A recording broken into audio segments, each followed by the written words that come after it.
finalist and co-8th best speaker of MBPDO 2021, open semi-finalist of Argumentum Open 2021, and invited judge of IEO 2021, ALSA UI 2020, USU Open 2021, and PAJES 2021. With him, next is Batara Mulia from BINUS, Open Semifinals Adjudicator at Monash Australs 2020, overall co-7th best speaker at IFET 2021, Open Grand Final Chair AUI and also Open 2021, Open Semifinalist at Open 2020, and 4 times IFET or JOFET Open Finals Adjudicator. Next. We also have Chantik Putri, a member of the Adjudication Core. ACOR, she also ACOR Touches 2021, BEF Novice Tournament 2018, Open Semifinalist at NUDC 2018, Open Semifinalist and 5th Best Speaker at IO 2018, Champion and 2nd Best Speaker at Sogang Rookie Tournament 2017, and Invited Adjudicator Open GF at Argumentum Open 2021, co-2nd Best Judge, and all those other competitions. Next. We also have Giovanni Nixon. He was the ACOR of GF 2020, Touches 2020, GDF 2020, and semi-finalist at AO 2020 and UC 2019, quarter-finalist of KLOC 2018, and Utemara Open 2019. Next. We also have Jennifer Taruno.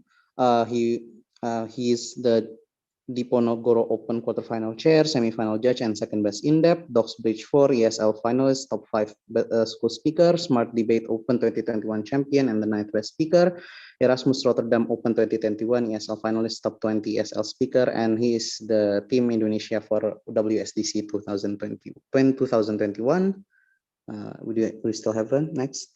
We have also Krista Angelica from ATMA, IFET 2020 Novice Grand Finals Adjudicator and top 10 Best Institutional Adjudicator, NUDC 2020 Open Quarter Finalist, Save DC 2021 Open Co-2nd Runner-Up, Borneo British Parliamentary Championship Quarter Finalist, and ATMA Open 2021 ACOR and Open Grand Finals Adjudicator.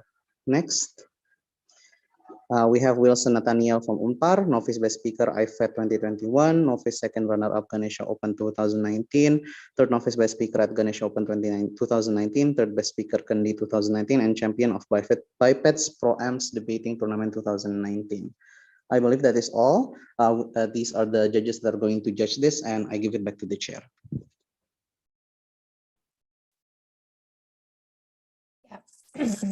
Hello everyone, welcome to the NOVED 2021 Open Grand Finals. We're here to watch the first holy matrimony of NOVED 2021 champion ever since it's changed name. And it's the battle between Undip A as opening government, UEA as opening opposition, UGMA as closing government, and UGMC as closing opposition, debating upon the motion this House opposes the dominant concept of letting go and facing personal tragedy. Quick housekeeping rules, please everyone, all debaters, take your own time. In the meantime, the committee Irene will also drop in the chat every time it passes 1, 6, and 7. Also, secondly, I hope everyone keep in mind all the equity regulations and everything that CACIA and equity teams have already established previously, and keep in mind all of those reminders. Before you start your speech, don't forget a quick mic check, as well as stating your gender pronouns if there are any, and POI preference if you have any. If you don't state any POI preference, then POI through chat will be as default. Keep that in mind. Observers, please do not put anything in the chat if the debaters stated that they want POI via chat, because it will be, very hard to read if that's the case. I think that's it. I wish best of luck for all the debaters. Without no further ado, to open the case, Prime Minister, here. Kak, may we go to the toilet? Just 1 minute. Okay. Sorry. Everyone else, if you want to go to the toilet as well, you may use this time.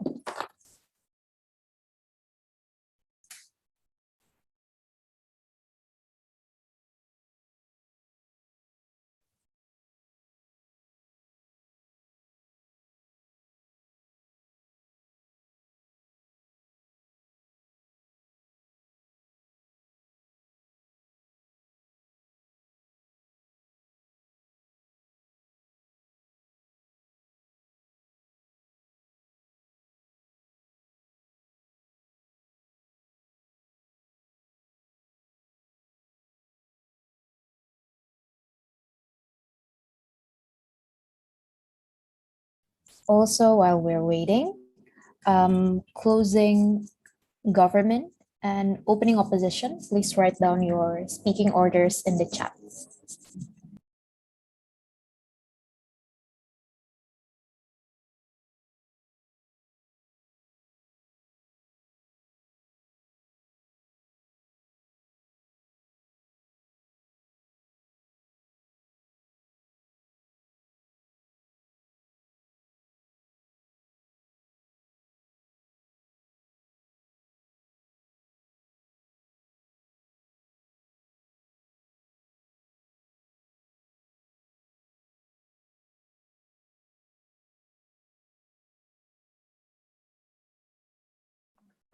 Hi, Ka, I'm back.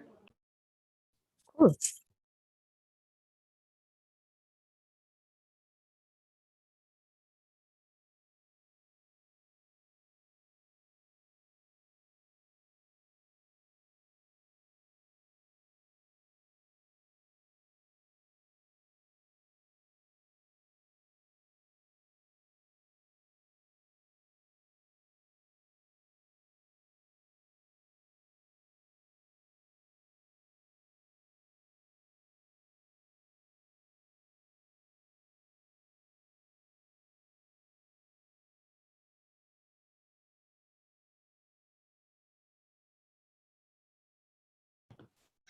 Hi, I'm not audible. Audible. Thank you. Quick trigger warning.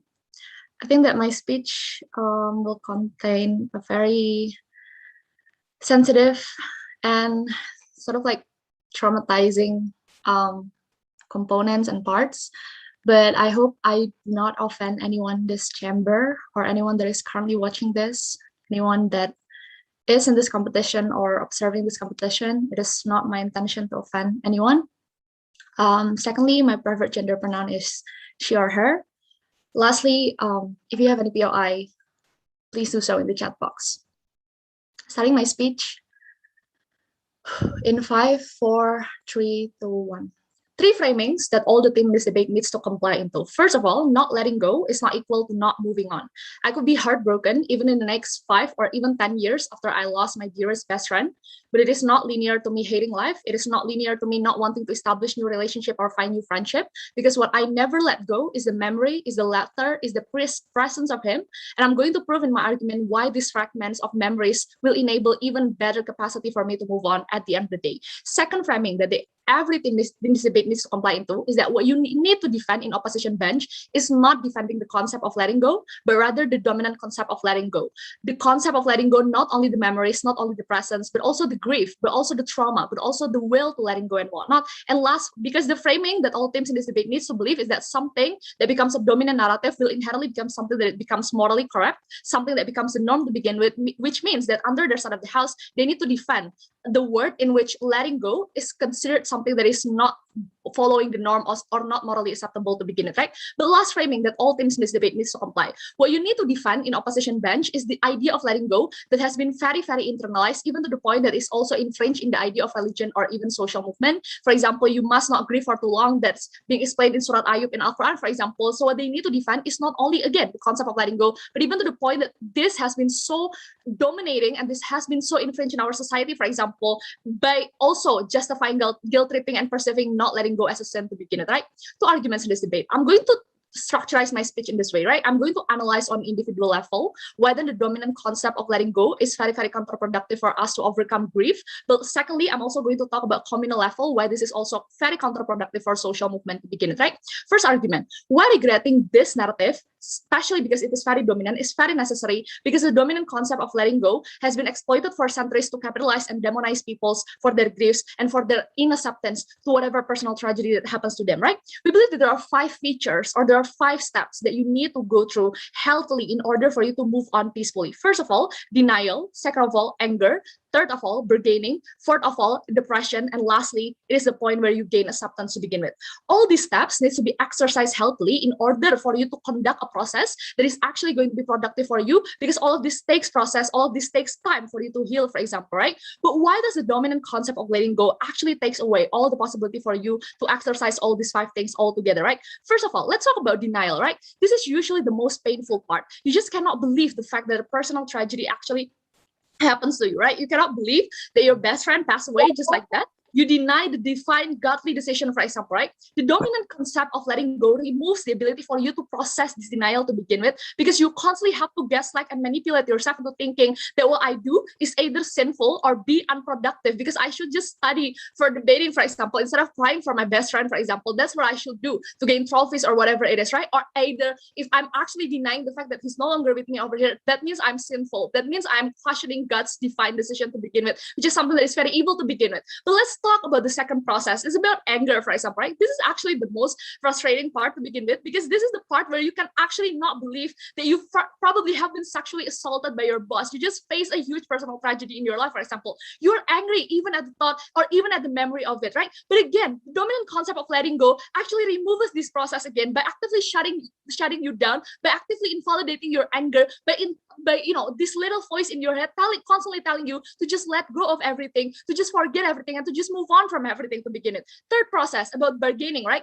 This is the moment where it is actually very, very sad, because you're actually bargaining with the divine or with God, for example, to please bring my best friend back, for example. I will do anything to spend one more day just listening to his laugh or just having him around again, for example, right? But the dominant concept of letting go takes this away from you too, right? Because bargaining becomes useless under the dominant concept of letting go, because it will simply tell you that there is nothing that you can do for whatever decision and for whatever unfair thing that has been put through you in personal tragedy to begin with. Fourth stages, it is about depression, for example, right? This is exactly where the dominant concept of letting go will eradicate most of your airtime to feel depressed to begin with, right? Because you're just constantly, again, gaslighting yourself by telling, I'm just being too much, for example. This is probably not even a big deal, for example. The personal tragedy is felt by everyone, so probably my grief is not that valid, or it is not even that big to begin with, right? And lastly, to acceptance.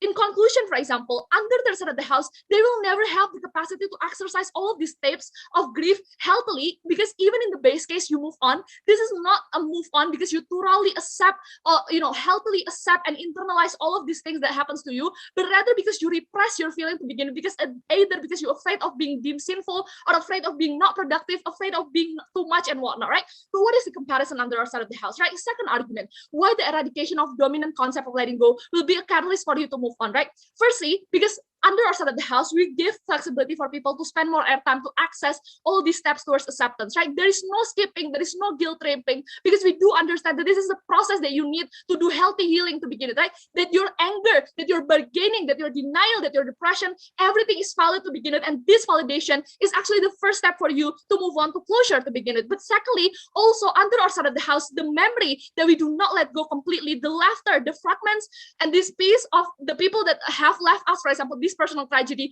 will actually help you to move on, because you realize, for example, if my friend was still alive, I know that he wants me to be happy, for example. I know that he wants me to move on, and I know that he wants me to realize his dreams, for example, and this is going to be a fuel for me to move on, and I will never forget his prints and legacy, which will never exist under the side of the house, because they need to defend a dominant concept of letting go, in which they need to let go of everything at the end of the day. But lastly, why then the move on will be better under our side of the house? Because we enable a better support system. Under opposition side, it is so possible for toxic support system to happen, right? Your parents, for example, telling you to just do salat, telling you to just sodakoh when you feel sad, for example, which is not bad. But most of the times it becomes bad because it is generalized for everyone, right? It is taboo for you to go to therapy because people will think of you as a bad person and whatnot, right? But under our side of the house, because there is a normalization that letting go takes process, that dominant narrative of letting go is regrettable, there is a bigger likelihood for this to be reformed. There is a bigger chance for you to go to therapy, for example, without necessarily having to be stigmatized or whatever it is, and also have friends that will truly listen to your concerns and whatnot, because they realize that this grief is something that's very painful for them. But third argument, right? Why on communal level, the dominant concept of letting go will shut down the power of marginalized individuals to fight for their autonomy and rights.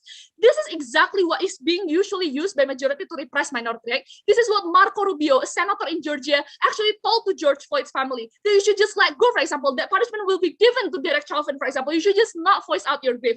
This is what being utilized to silence BLM, to silence oppressed queers to begin with, right? For the greater good, for communal peace and whatnot. This is why under their side of the house, because they will always repress minority. They will always making people lose hope in the criminal justice system and whatnot, right? But what is the comparative on the other side of the house? When you do not let go, you will constantly brought these traumas, even intergenerational to begin, right? The African American that live in 2021 will never forget the traumas that Harriet Tubman needs to go in 80s and 100s, for example, and that becomes the fuel for them to continuously do BLM. The queers that live in the status quo will never forget the struggles that Marsha P. Johnson do in Stonewall movement, for example, because also the fuels for them to continuously speak up about queer rights and whatnot. And there is an exclusive benefit that will only exist if you do not support the dominant concept of letting go. We're very, very proud to propose.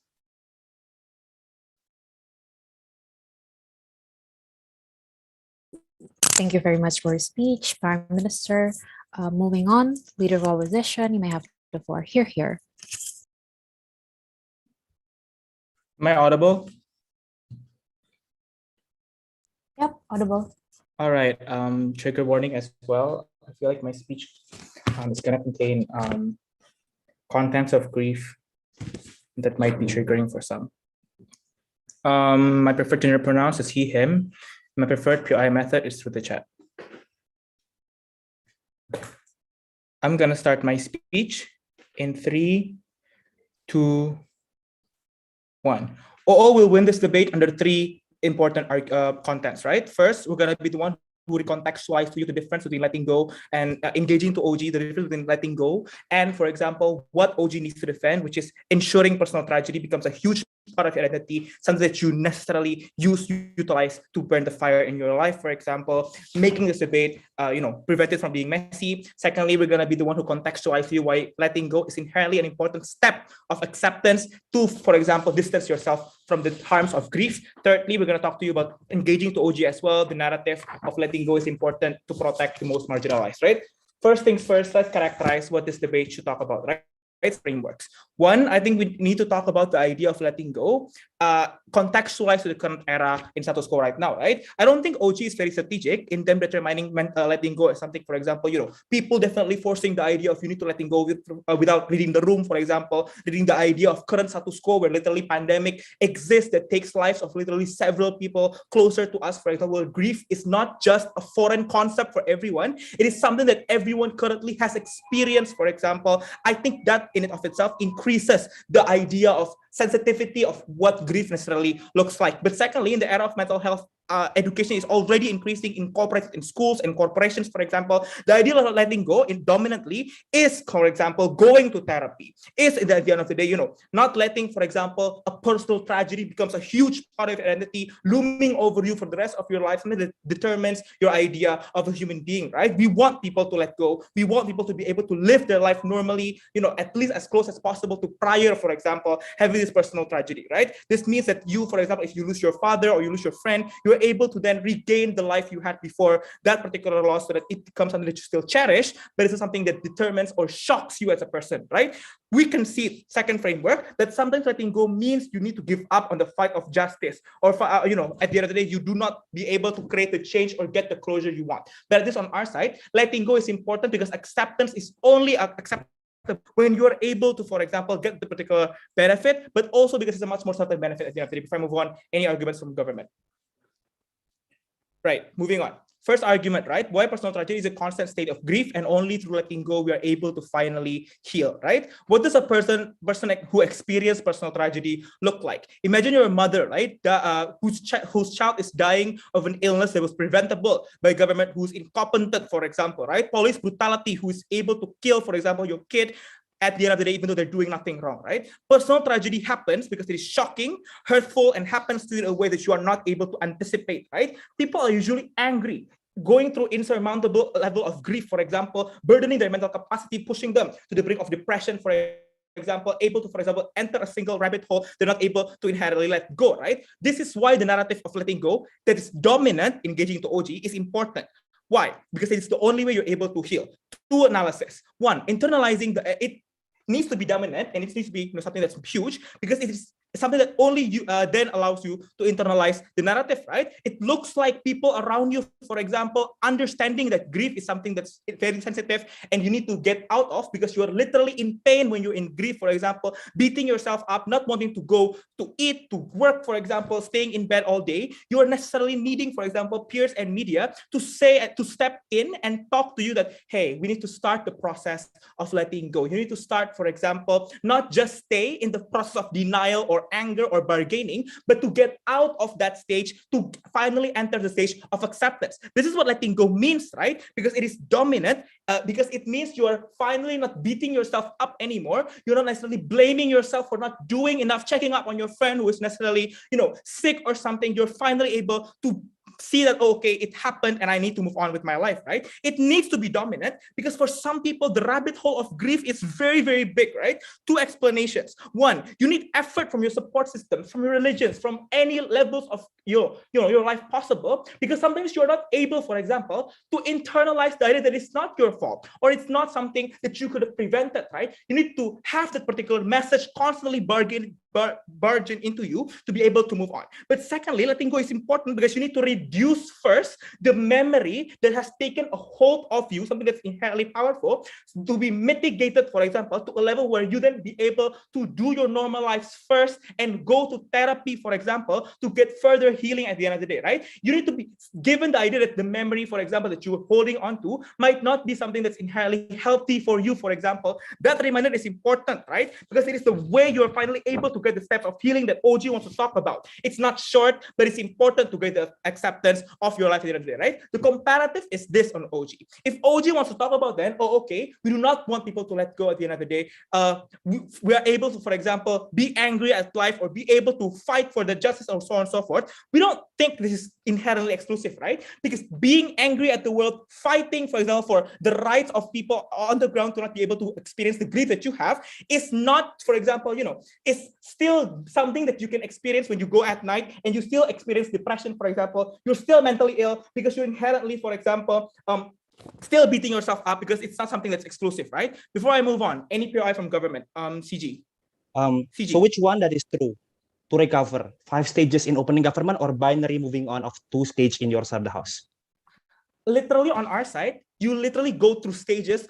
Going through anger, bargaining, and all of those particular things is something that humans inherently do, right? But the problem is that most people stay in that particular 4 stages of life, not being able to move on, constantly beating themselves up, blaming their own failure of not being able to save that particular person, and not go to the acceptance part, right? This is where letting go exists. Letting go then allows people to escape the first 4, to go by the first 4, and then finally graduate to the 5th stage of acceptance, because we bombard people to stay them sensitively that we need to move on, right? But second, let's talk about marginalized people, right? Within people in personal tragedy, disproportionately affects the most marginalized, right? People have no access to healthcare, dying because of COVID, right? The problem is that you are not able to inherently fight the big structure because it's something that's so big, right? Doing that creates more mental harm for your personhood, for example, because you're not able to inherently be able to the success rate of you being able to get, for example, the change that you want is inherently not certain, right? But what's certain? You as a marginalized community member being able to let go, for example, finding solace that it's not guilty. It's not, you don't have to feel guilty, for example, when you want to move on and not seek justice that's inherently risky, that's inherently hard for you to take, right? The narrative reassures people that it is okay, it is fine, for example, finally, to be able to regain your life back, to go back to work, something that you need as a marginalized community, for example, because if you're not privileged enough to leave everything behind, to go to fight the good fight, very proud to propose. Thank you very much, Leader of Opposition. To continue the case for opening government, DPM, and I have the floor. Here.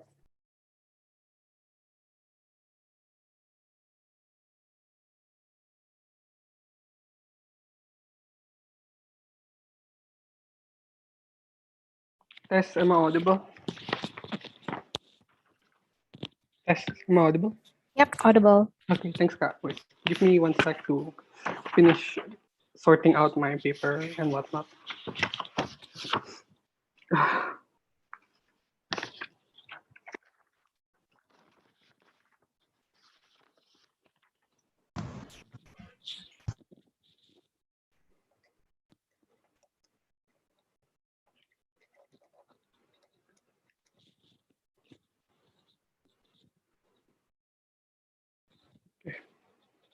Sorry. Setting up my timer.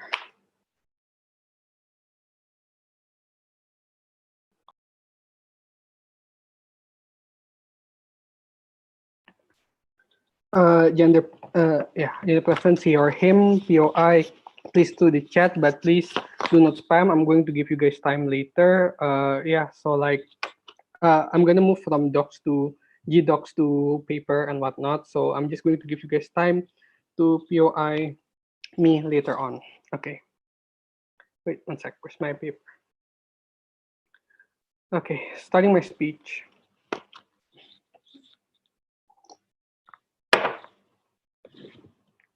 Starting my speech in 5, 4, 3, 2, 1. Before moving on to my substantive, just a few rebuttals to show to you how inconsistent side opposition is, right? Number one, let's engage with their case about what they say that we need to defend people not letting go at all and whatnot. For example, yes, we are defending that, right? We defend the sexual assault advocate who is previously sexual abuse victim that makes that tragedy as their identity. We defend those African Americans, for example, who makes police brutality as their identity, who makes Harriet Tubman's tragedy as their identity, because we are the one that makes sure that this movement will be more lasting and sustainable, for example, right? Because we agree with this of the House.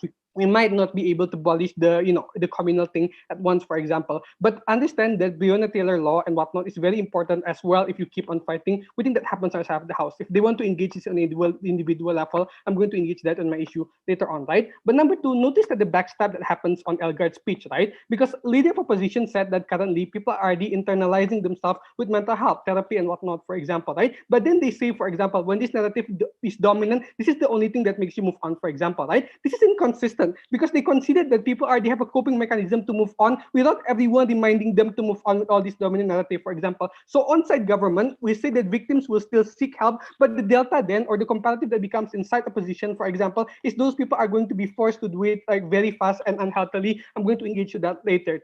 Two issues. Number one, about why the dominant concept hampers grief. Number two, on the communal level, how does it better for marginalized society, right? Let's re-clarify, right? Notice when we're talking about dominant narrative, for example, is that it has to be enacted and controlled by society favor. I think Mutiara has contextualized to you this, like religion, the fact that it's a popular narrative, the fact that people will look at you weird if you don't move on quickly and whatnot, for example, right? The personification of this is that you're going to have to forget about the past, for example. You're not allowed to cry at the thought of these people, for example, to begin with, right? The problem with this is that this narrative is inherently toxic because not everyone is able to access it to begin with, right? Because it lies on different spectrum and it's very different from everyone that able to move on, for example, right? Maybe the memories of you with a certain person is too personalized for you to let go, for example, of that person's memory from your heart. Maybe they're your father or your mother who has contributed you a lot, for example, and you're unable to let go, but you're supposed to let go, for example, by the society very fast, right? For example, to begin with. I think this also debunks opening opposition's case about status quo is improving, right? Because I think it's not that simple. For example, yes, therapy exists, mental health awareness exists, right? But people pressure you to do it quickly, right? Because you have to go back to your jobs quickly, for example. You're forced to do it fast, for example. You're forced to be productive under this capitalistic system that forces you to let go of those peoples and their identity to begin with, right? It means that the pressure doesn't only come from the outside perspective, which forces you to go back into job, but it's personalized and put into yourself because you think you're weird if you can't let go, if you cannot remember your father's voice when he left you 4 years ago. It's weird if you miss that person's joke that keeps on making you laugh in the past, right? I think this is a toxic standard that happens on your side of the house, right? You blame yourself when you cannot manifest and you cannot let go of that certain of those understanding, and you can understand. And I think that's why you aren't able to process, right? Because you will always be in denial. I have to forget about what they're doing. I have to forget about that person's memory in my heart. And I think that's why you won't be able to opt into the 4 stages that they want to say on your side of the house, right? Because it's unhealthy, right? Notice that aside from that, notice that sometimes the trigger could be too much for you to be able to move on, right? Your memories, your pictures, the rounds that you share together, for example, right? What happens in opposition is that you have a standardized way of grieving, for example. It's dictated by religion that you have to pray every day, for example, and whatnot. You're not allowed to cry in your job, for example, because that's seen as taboo, and you're supposed to let go of that same memories that you have on your side of the house, right? I think that's why it's evil for side opposition just to dismiss that eventually, that they say, for example, that people are aware that grief is something that's normalized, for example. It's normalized. Yes, that's status quo, for example. But the question that exists then is how people react to this grief. They're going to force you to therapy when you just need to stay at home, when you don't want to talk to other people, for example. On the side of the house, what happens then is a much more healthy coping mechanism, like what Mutiara said, that your family and your parents do not force you to go to therapist 2 days after that person, after your best friend died, that your friends, for example, doesn't want to, your friend, for example, forces you to always go out, for example. But that's the harm. And at least on our side of the house, you have, number one, more time to compartmentalize your feelings, right? Because you don't always have to let go, for example. It's okay that that person's smile haunts you until the day you die, but that becomes a remembrance of that person, right? Because they mean a lot to you. And that's the heartwarming memory that's going to put you on that level. Yeah, sure, Elgar. Kevin, what would necessarily be the one that is able to ensure people who go through these very heavy stages of grief be able to finally accept the loss that they're currently experiencing and actually be able to go to therapy to heal better on your side when there's no this particular narrative? It's your own characterization, right? I mean, like we've conceded to you that yes, status quo is proving and whatnot, for example, right? But what pushes them in these people on, for example, is that they won't be forced to do it quickly, right? That they realize that maybe one day they need to move on, for example, and it's become a part of their identity. But then, like they talk about it and whatnot, for example. I think that you cannot just say that on our side people wouldn't be able to move on, for example. What we need to define is people letting go, for example, right? They have to let go of every single thing, and it's harmful, for example, because sometimes the fragments aren't able to be let go. That's why I think in opposition, you advocate for people not allowed to break down in jobs, for example, right? On government, you can just stop. You can just sit down, ring, and cry when it doesn't burn you off, for example, to begin with. I think that's why, for example, when Elgert says that people opt into stages due to this narrative, it's not because the purpose is not optimal to begin with. Second issue about communal level. Why is it better for marginalized society, right? Opposition says, for example, that, yeah, you just have to go to job, for example, and whatnot, for example, right? But notice, for example, that on those jobs, you won't be able to do it optimally anyway, because you're going to break down anyway, right? You're not going to be able to do successfully and all those kinds of stuff, right? What happens in government is we give to you a perpetuation of narrative of resistance, right? Because most likely, for example, people are you're not because the prerequisite on your side, if you are able to let move on and whatnot, is that they have to let go. For example, they have to let go of the spite. That's why I don't think opposition can just say that, yeah, people can still be angry. For example, no, your benefit exists when people are not angry. For example, and I think that's why Mutiara's mechanization becomes extremely important, right? Because we continue the fight, for example, to change the system. We won't forget Ahmaud Arbery. We won't forget George Floyd. We won't forget Breonna Taylor. This is the fuel rage that only changes the system, that may not abolish cops overnight, but at least what we can gain is compensation and reparation for all those kinds of things. I'm very proud to propose and close opening government. Thank you very much for your speech. To close the first half of the debate, Deputy Leader of Opposition, you may have the floor. Here. Test, am I audible? Yep, clear. POI preference is through raising hand feature on Zoom, otherwise through chat. Last option is to turn on your camera and wait. Going to take one from closing. Starting my speech in 3, 2, 1. One simple question, I don't understand why it's completely for the government bench to understand that letting go is exactly part of the 5 stages of grief, right? It's talking about the part regarding acceptance. And we think that external validation regarding how you need to start moving on to acceptance is something that's valid. It's something that is the current status quo, right? Because notice about how with rampant cases of personal tragedy, for example, you losing your job, you losing your family members, and you losing your best friends, people are growing in sensitivity, right? Growing awareness in experience grief grief is happening and how to deal with it is also something that people are coming with, right? That being said, we think that it's okay when people encourage the acceptance part of grief, which is to say that you need to let go of the personal tragedy that happens to you, right? We think that people are going to impose this on a stage where it is necessary, because guess what? People are not rational when it comes to personal tragedy.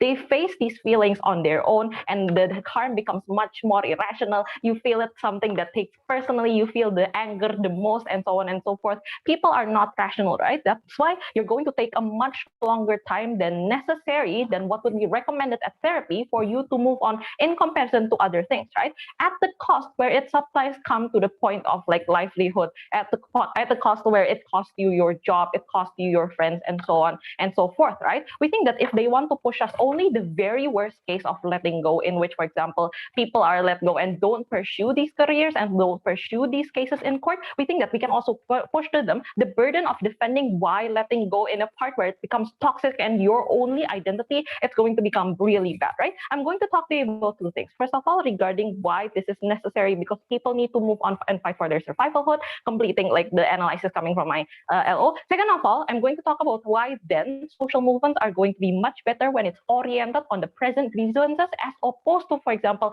not letting go of past grievances, right? So in the first extension, regarding why it's much more productive when you're doing that in any other ways, right? First of all, understand that internally, you have hardly enough incentive to move on, right? Exactly, because it's a personal tragedy and something that happens to you. Most likely, you don't want to move on. You don't want to forget because you already feel guilty and you already feel sinful for forgetting and letting go, right? Which is why probably you want to talk about it. You feel like other people have to talk about it. You barely have enough incentive. This is why we argue to you that external help and external assistance is all the more important, because more likely than not, people don't have to move on. People don't have the individually. Why is it likely that people are going to push the acceptance part and the letting go part of the grief, right? Because it's personal concern, right? Survival, life goes on. Even if your friends passed away, the reality of the world that we live in is that you still have to go to work. You still have to earn money. You still have to eat food and talk about yourself. You still have to get enough sleep. Please get enough sleep and eat on time and don't get sick, right?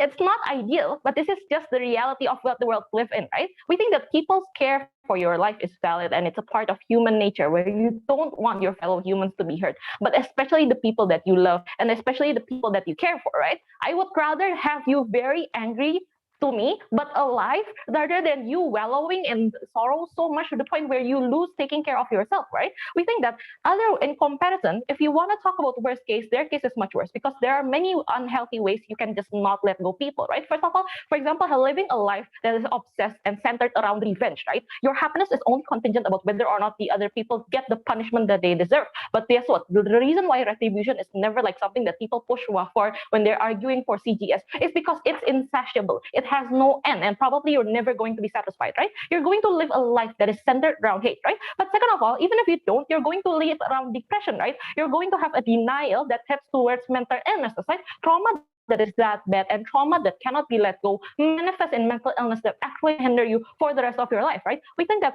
the worst case of people not letting go usually leads to people abandoning all their other responsibilities, right? People losing their job because they've been dozing off at work. People, for example, not taking care of their family because they're wallowed so deep within their grief of losing their partner and so on and so forth. While this has happened and while the process grieving has happened, you also need to be considerate of everyone else that is around you and everyone who depends on your well-being for them to live, right? But if CG has anything. No, sure. Okay, CG, sure. Why do you think people generally will behave the way that you think, understanding people have subjective psychological capacity? Exactly, because people have subjective psychological things, we need this kind of external push. We think that kind of balance is need to be restored themselves, where they have personal incentive to not let go, but external incentive and external support for you to let go and for you to move on to your lives, right? That's the reason why people reach the equilibrium between this dominant narrative and their internal conflict much more faster, right? Because there's a balance between these two narratives that come to you in how you deal with this, right? But moving on to the second part, regarding how we're going to create a better social movement, right? When they talked about Harriet Tubman participant when they talk to you about BLM. We think that the comparative is this.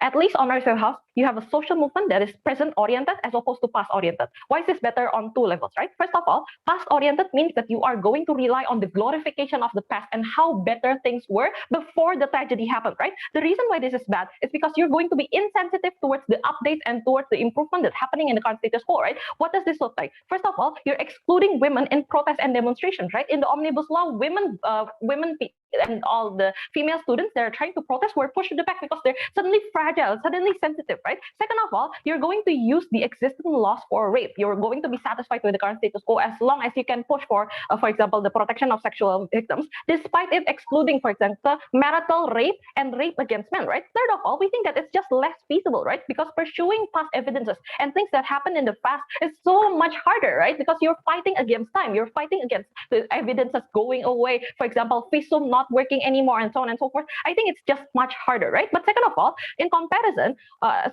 it's also going to be bad because it's going to be based off of resentment, right? Because without this, you think that other people will forget, right? You live with or without this, people are going to forget your personal tragedy. And then you're going to stay in a state of hopelessness, in a state of abandonment, right? We think that that's just super unproductive if you base your social movement on resentment. The comparative is if you base it off of your personal safety, right? You can still fight for BLM, but probably not based on Harriet Tubman. You base it off of the concerns of police brutality that might happen to you personally, and we think that it's just more sustainable because the harm is much more pragmatic and much more incentivize people to do it much urgently, right? We think that even if this reaches a longer time and probably not as sensational as anger, we think that this is the safest bet that we have because we can still push for our rights in a way that is healthy, that allows you to move on and allows you to sustain a livelihood. Food for all.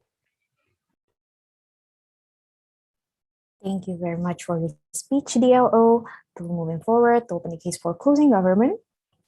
Member of government, you may have the floor. Here. Am I audible? Yep, audible. Your eye through chat, please.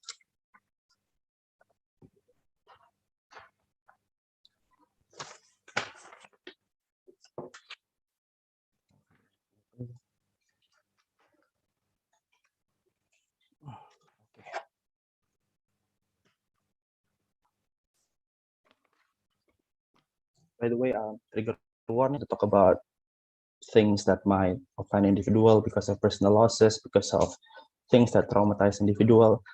So if you feel like you are going to be feeling not comfortable with my speech, you can opt out now.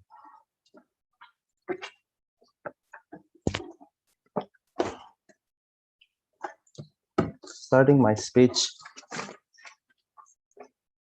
in 3, 2, 1. The first thing that I'm going to do in closing government is to explain that letting go and moving on is completely two different things, and you don't have to let go to move on or move on to let go because of 3 reasons. Your attitude and epistemic mindset framework to approach the revitalization of the losses are different between let go and move on. By moving on means that you know that you already finished the sequences of the loss that you experienced, but still remember that occurrence. By letting go means that you try to detach yourself from the problems artificially, but you still feel hesitant to encounter an event that possibly can connect you with that losses because you feel like you need to distance with these losses in the past. Number 2 is because moving on means that you already do a series of process of recovery that is quite meaningful because you are no longer feeling that you shouldn't confront your trauma because you feel like confrontation is already being done. Letting go means that you do try to whatever means that you felt like to disengage with the problem in the past, sometimes and a lot of times by sweeping the problems under the rug. Number 3, your identity of moving on means that you embrace the change that happened within yourself in this post-traumatic personality. You believe that being more sensitive or being more considerate to other people because of the influences of the people that left you behind is a good thing. But letting go means that you need to stop embracing the change that happened to you. You need to go back to your pre-trauma personality because if you still disengage in this post-trauma identity, it means that you don't disassociate yourself as hard as possible. This means that these 3 things is letting go isn't a precondition of moving on, and moving on isn't a precondition of letting go. These 2 things are completely different. But even if you cannot buy these 3 framework, I'm going to just respond to opening a question about moving on. Moving on is not exclusive for 4 reasons. Number 1, time passes anyway between you and the losses that you had. Number 2, you found new person, new community, new friends that you gave meaning into their life, so you can find the replacement. Number 3, that there is always a demand for you to be productive anyway in the workplace, in jobs, in academic, university discussion, so you still have this incentive to move on. But number 4, if the people that OO want to talk about are people that likely to go to the rabbit hole of sorrowness, these people will not be easily saved anyway by simply saying, just let go. These types of people that OO talks about will never be saved by opening opposition. Just some housekeeping note on this framing. Political changes of feminism African American is not the debate, because this is a dire need. If you don't rebel, you cannot eat. You are always going to be sexually harassed. You don't have political rights. You cannot educate your people because you don't have subsidy from the government. This political change and social movement isn't about psychological stuff. It's about political stuff. This isn't about catharsis. This isn't about protecting yourself from objective harm. So these two types of political change and social movement is still going to be existing anyway, because otherwise you are going to die if you don't do anything. This is a dire need with objective needs for you to prevent. This is not the debate in opening. But I'm just going to say that opening debate is quite assumptive, and I'm sorry for saying this, but the 5 stages of grief in opening government was made by Kubler-Ross and David Kessler to make this assumptive hypothesis, because this is not what all people undergo. Some people directly go to denial. Some people directly go to the anger and depression. You cannot assume people undergo these 5 things. The same thing also applies to opening opposition. Not everyone have this binary process of moving on and suddenly going to become a healthy, normal individual. Some people do have complex processes. So these 2 processes in opening government and opening opposition is quite assumptive in terms of the staging. So we're going to do this extension. Regardless of the stages, either it's 5 or it's 2, letting go narrative pushes you to be the people that you were in the pre-trauma stage in your life, the happy, joyful you, because you need to go away from every single influences that these losses impose on you. This is toxic and inaccessible for a lot of people. In our sub the house, we will have a more healthy recovery in the process, an ultimate process of moving on that gives people ability to move on their own pace and embrace new personality without any standards. Regardless of 5 stages or 2 stages, our argument stands. So how does this argument actually mechanize? Because we believe that this letting go narrative will harm individual process of recovery and even worsen their condition because of 3 reasons. A, there is society expectation for you to detach from the sense of your personality in the post-traumatic you, to just go away from this personality, just go back and be healthy to you in the pre-trauma process. Number 2, even when no one pushes you because they are quote-unquote understanding, there is self-blame within yourself if you don't go to this post-traumatic identity. You feel that you are not good enough as a person. Number 3, if there is a person that actually get to enact the pre-traumatic identity that they had, they are going to be becoming a pedestal and become a role model that is inaccessible and put a high standard to a lot of people. What is the impact? It's not only that you feel like you are being gaslit, or you feel gaslit and you feel sinful if you feel like you are going to go to the sorrow of your life, like opening government. The delta in closing government is because of these high standards, because of this expectation that people around you, is going to demoralize people from effectively going to therapy or joining recovery process that is meaningful, because they feel like the process is too inaccessible, the standard is too high. When people feel demoralized, not only they don't go to therapy or going to supportive system to actually get this recovery process, they do relapses. They go back to bad episodes of their life because they self-blame themselves for not being able to effectively becoming a better person than other people. I'm going to take opening opposition in the POI. Sure. If you 1, 2. We told you regarding how people don't have the incentive to move on, and that costs them their survival hope because they lose their jobs, they spend too much time wallowing. Why then do you think it's possible without external intervention? Thank you. But if you check your note, there are 4 reasons that I've told you: because of jobs, because of time passes, because of you have new friends. But if the people that you talk about is the people that are sorrow and unable to move on regardless, you cannot just convince them to move on by saying just let go. If they are that sorrow, if they are in the deepest time of their life, you don't have any likelihood in opening opposition. But why this argument about preventing people from going to bad relapses and going back to worse episodes of their life is round winning? 3 reasons. A, in comparison to OG, we have a larger delta. OG talks about the people will feel no catharsis and no closure because there is this bad perception towards these people if they have this inability to move on. But we talk about people go to relapses, people injure themselves in the process, people feel that they're not a good person, people go to worse depression. This delta meaningful in this new type of meta debating. But number two, we take the worst case scenario of opening opposition. Even if that this new type of identity become a huge part of themselves, this is a good thing because you don't put the high standard of them able to move on in their life. But number three, this is winning in comparison towards opening debate is because regardless of the process, 5 stages of Kabler-Ross or two stages of the opening opposition about binary process of moving on from depression, regardless of this, the most important thing is we give people legitimate depression to not expect them to be as good as other people because they will go to relapses. Very proud to propose. Thank you very much for your speech. Member of government to open a case for closing opposition. Member of opposition may have the floor. Here. Am I audible? Yep, audible. Sorry, I can't turn on my camera because my signal is unstable. If you want to POI, just type in the chat box. I will prioritize cross-bench engagement. Setting up my timer and paper.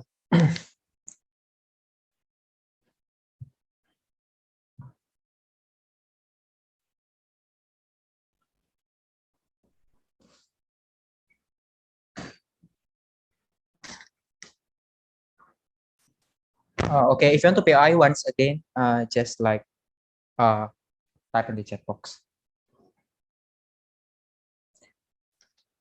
I will start my speech in 3, 2, 1.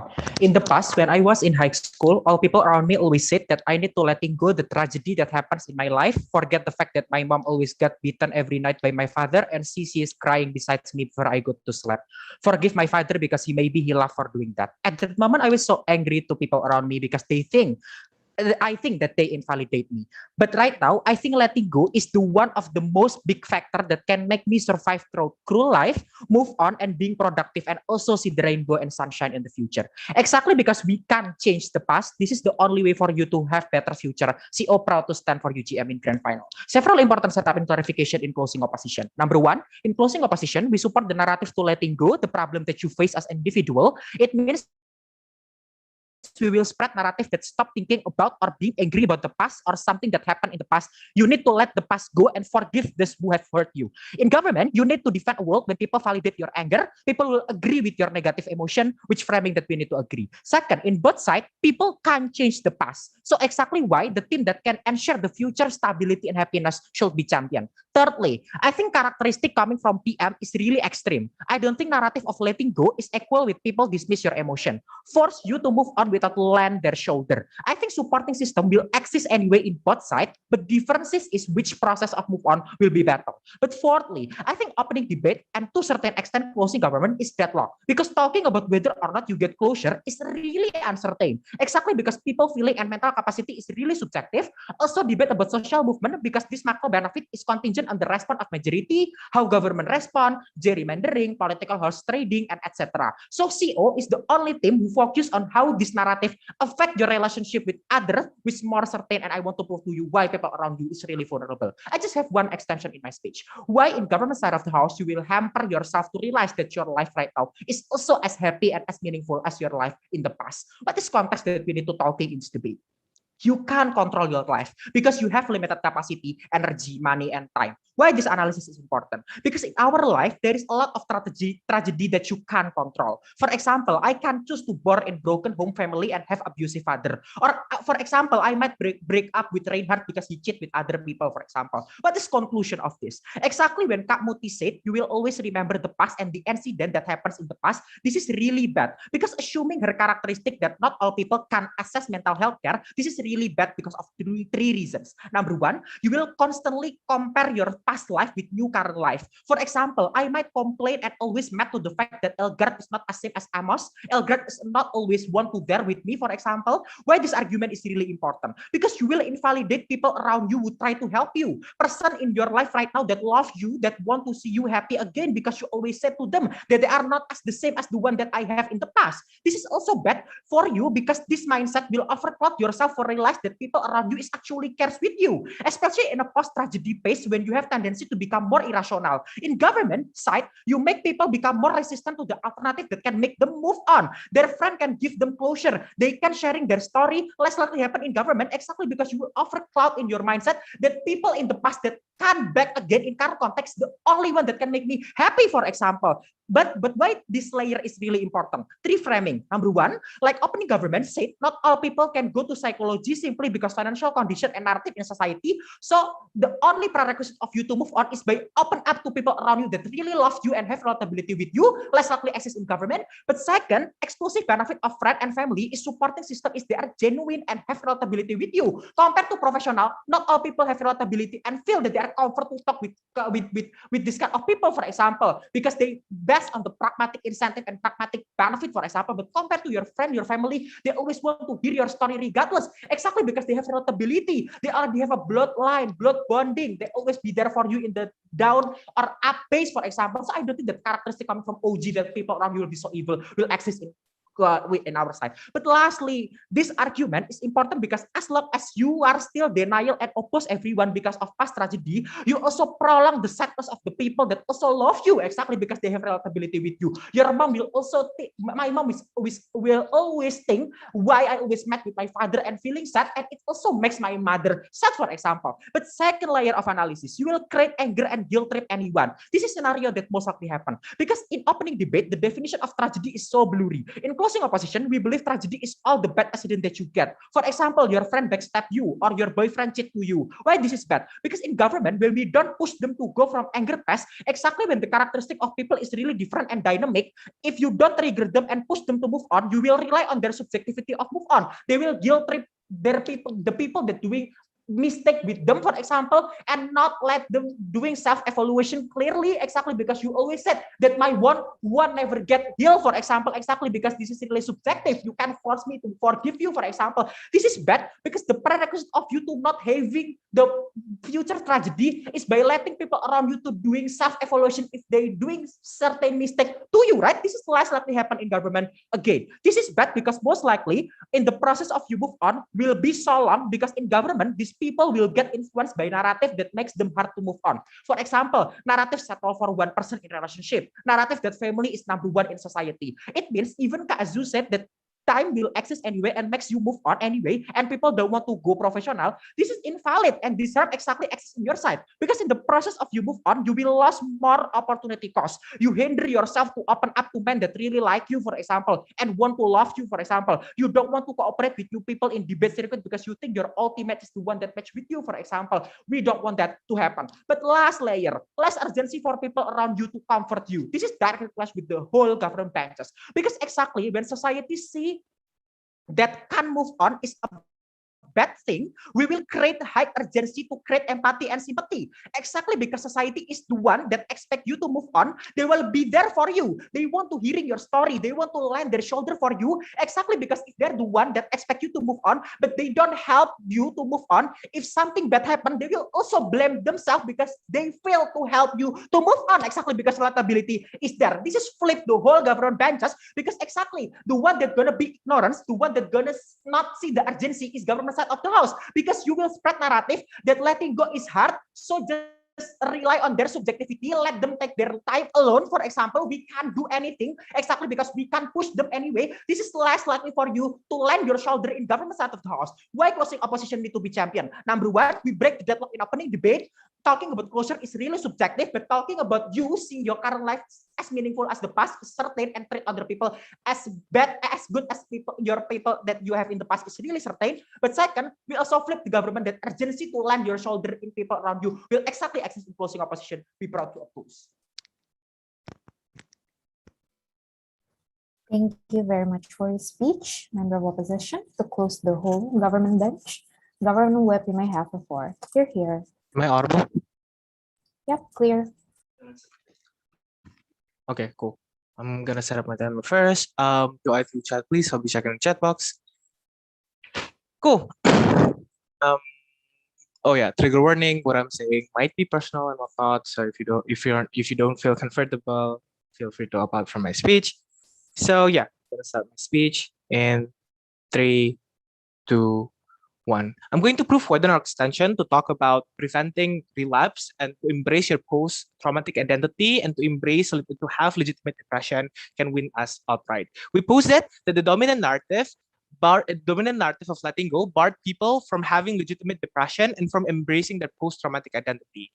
I'm going to do a few things on here. Number one is that the most unintuitive things from this is that why then this is exclusive from this narrative, why then people cannot have this legitimate depression and embrace their post-traumatic identity. There are three things. Number one, it's because that you have to letting go means that you have to give up the sense of justice, like what Opo said. B, letting go means that you have to be okay with the current situation and the personal tragedy that you face. Third, letting go means you have to forgive the people who did bad to you and whatnot.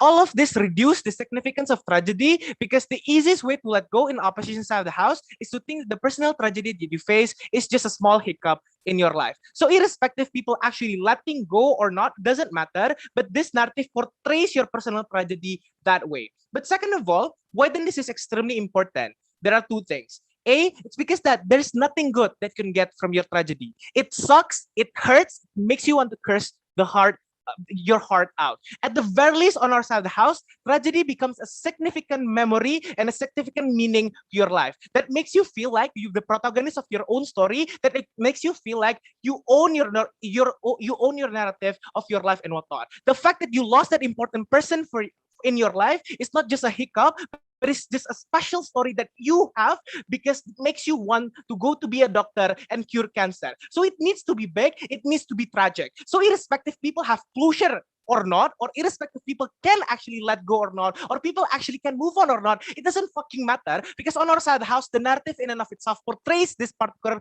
tragedy to be harmful to people. But B, this extension is more important than over the opening half because there is never certainty in their argumentation. Be it 5 stages of grief from opening government or acceptance or external push from opening opposition is never certain because the psychological capacity for people is subjective and different. There are people who eventually forget all of the problem for their physical well-being while neurosciences prove this, or there are people who wanting to remember this for them to have the motivation to continue on their life. There's never certainty as to what then closure is and how then people deal with this problem, but what is certain is that in and of itself, people's life are generally horrible. People's life are generally miserable. So to give them meaning and to give them the ability to have legitimate depression and to have them to embrace their post-traumatic identity are the most important because this is generally what people need. I hope this makes sense, right? But even if you cannot buy this extension outright, I'm going to weigh this to each of the benches. So firstly, let's talk about OO. What they posed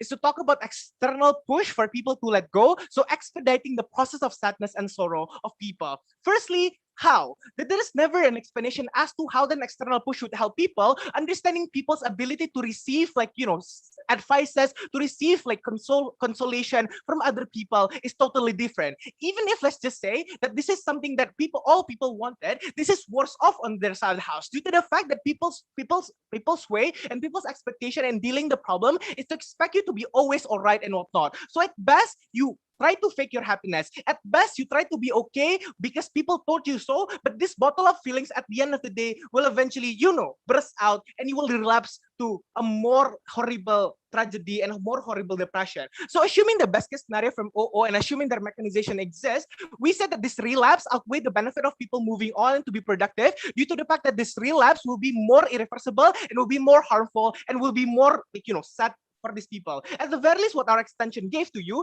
is that this legitimate depression and embracing the post-traumatic identity could eventually reduce your burden in handling trauma, in handling personal tragedy, preventing you from relapse, preventing you from, do episodes and whatnot on our side of the house. So it doesn't matter if these people get closure. At the very least, it reduced burden of people dealing with their own personal problem, and that's what's certain. That's what we give in closing government. But second, that's why we're above opening opposition. But second of all, let's engage to OG, right? Why then on our side of the house is better than OG because the delta is bigger. We pose it to you that there are a harm when people cannot access this. The importance of this harm is that OG's argumentation hinges on the output that people who have closure, because irrespective of processes that Buti have explained, these processes matters if people can actually have closure to begin with. But OO correctly pointed out that that's not true, and there might be another way. In the midst of this uncertainty of how then people get closure, CG feels in the debate that explains that at the very least we prevent more mental harm, we prevent more sadness to people in handling the trauma, irrespective of the success. This means that this harm in and of itself prove that even if OO wins, that they say that the closure is only through their way, in and of itself, the process of you gaining that closure in opening opposition is something that is harmful to people, and we don't want that. That's why we win over OG. Lastly, CO, right? What they posed is that, no, we want people to be able to tell other people and to evaluate their mistake and whatnot. First of all, this is not certain also, right? Due to the fact that there are a lot of reasons why people don't tell your story to other people. Be it you're being an introvert, be it being you don't necessarily being comfortable telling yourself. So at best, people don't tell stories either way, including opposition. So the harm of distrusting people, the harm of prolonging sorrow will eventually exist. But second of all, it will be worse off, right? Because the problem is that assuming that people care, assuming that people wanted to listen to your story, in this unpredictable situation when you are at grief, you don't know what you want to hear from people. Maybe you want to hear advice, maybe you want to hear consolation, but the response from people is never certain to begin with. The problem is that when you don't want to hear what you want to hear, you're going to relapse and distrust people even more in closing opposition. So we say that trusting people and trusting the system is never the way for you to eventually face your personal trauma, because relying and depending yourself to other people is never certain. Because the way that people perceive problem is different, the way that people internalize your problem is also different due to the experiential gap that people have to one to another. This is exactly why closing opposition extension to that never makes sense, due to the fact that why then people would eventually help you absolutely on their side of the house. At the very least, what our extension posed is that no harm being imposed to these people, irrespective of how then they deal with their problem, no expectation to become the person they were used to be before their personal tragedy, in and of itself is a benefit, because that benefit is standalone, irrespective of how people deal problem, irrespective of how people actually deals and get closure at the end of the day. Very proud to propose. Thank you very much for Government Whip. To conclude the whole debate, Opposition Whip, you may have the floor. Here.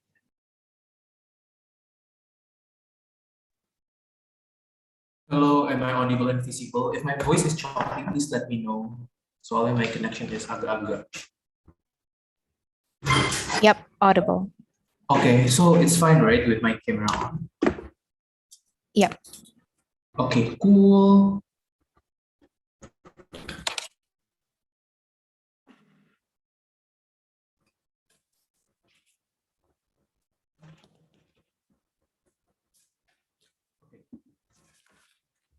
I'm gonna start my speech in three,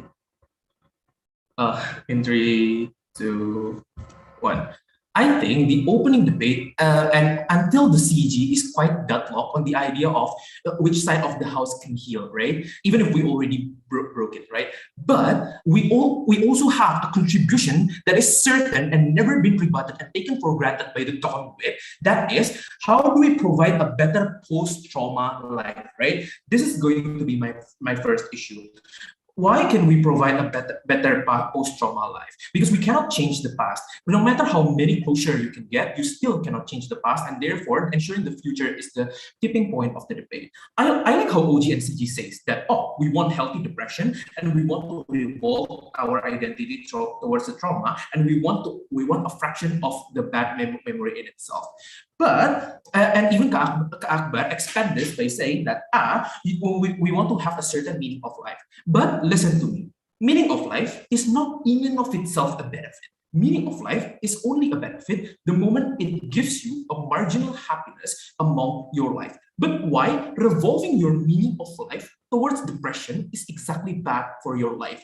Because you will have no capacity to restart your life, and you will have a chronic depression. This is my early speaker identity, because you will not be grateful on your life. You will constantly compare your current state into a state in the previous trauma, right? You will consider that, what if this trauma never happens? What if what if my For example, friends are better and better and so on and so forth. This is an unproductive thinking because you are unable to change the past. But secondly, revolving your meaning of life of this, meaning that you will have a chronic depression until the end of your life. Therefore, revolving meaning on this is bad. But secondly, you also reduce the meaningful relationship, right?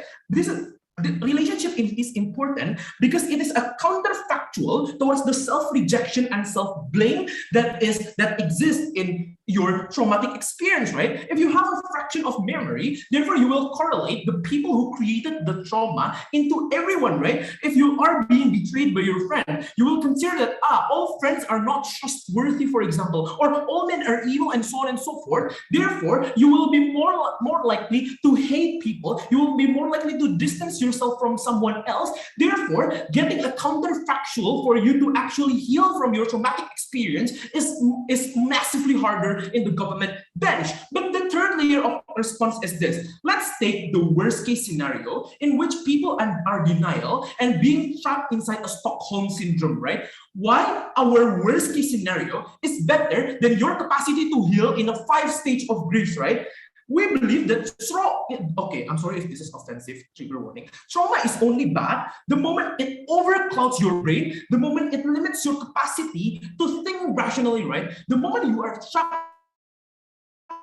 in a Stockholm syndrome that is thinking that your grievances is not important, for example, meaning that the overclouding feeling of you are troubled in status quo actually do not exist, right? Therefore, the heart of the trauma radically reduced in our side of the house. The 5 stages, inaccessible because you requires money, for example, to get the mental help. But secondly, even at the best case, it requires time. In the meantime, you will be unproductive and overclouded with the denial, anger, and so on and so forth. But what does it prove to you? We prove to you that A, the post-traumatic life is comparatively better in our side of the house. But B, we prove to you even at the worst case scenario in which people are trapped in denial, it is comparatively better than the best case of being able to go to 5 stages of grief. OG. What happens on your side when people see trigger? Sorry, your voice is choppy. What happens on your side when people see trigger? Sorry. Your voice is very choppy.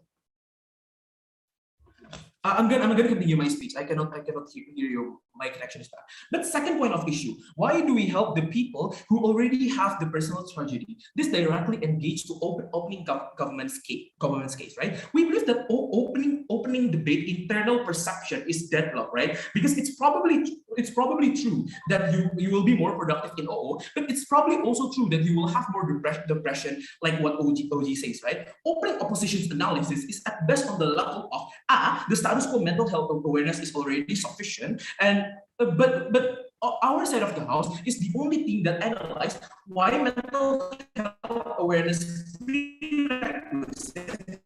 Because this is an evaluation on status quo, why the status quo progression prerequisite.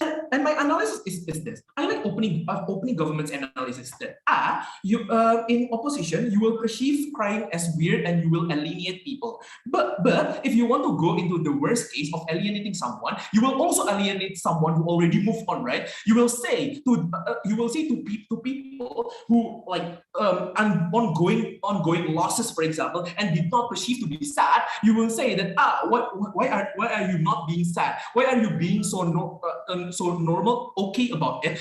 You are very apathetic and so on and so forth.